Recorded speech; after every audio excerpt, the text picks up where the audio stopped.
ప్రధానంగా ఒకటండి, మహిళా బిల్లు మీద పాత సెన్సెస్ని ఇప్పుడు అప్లై చేయడం అన్నది చాలా అన్యాయం. ఆల్రెడీ దీనివల్ల మొన్న జరిగిన పార్లమెంట్ ఎన్నికల్లో మహిళలకు అవకాశాలు పోయినాయి.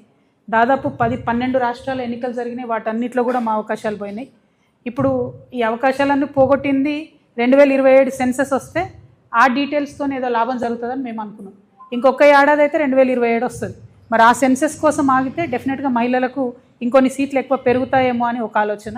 రెండవది, ఈ సెన్సెస్లో కులగణన చేస్తామన్నారు కాబట్టి బీసీ బిడ్డలు ఎంతమంది ఉన్నారో లెక్క పెడతారు కాబట్టి బీసీ ఆడబిడ్డలకు రిజర్వేషన్ వస్తుందేమో అని మేమందరం కూడా ఆశపడ్డాం.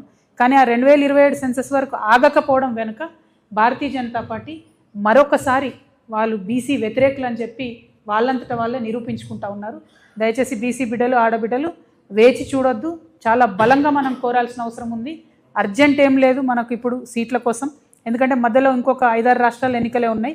2027 తర్వాత చేస్తే సీట్స్ పెరుగుతాయి, బీసీ రిజర్వేషన్ కోసం కూడా ఫైట్ చేసే అవకాశం ఉంటుంది. కాబట్టి దానికోసం వేచి చూడాలన్నది మా ఆలోచన. బట్ 16th, 17th, 18th మేము కూడా డ్రాఫ్ట్ బిల్ వచ్చిన తర్వాత స్టడీ చేస్తాం. అవకాశం ఉంటే ఢిల్లీకి కూడా వెళ్దాం అనేటటువంటి ఆలోచనలో ఉన్నాం.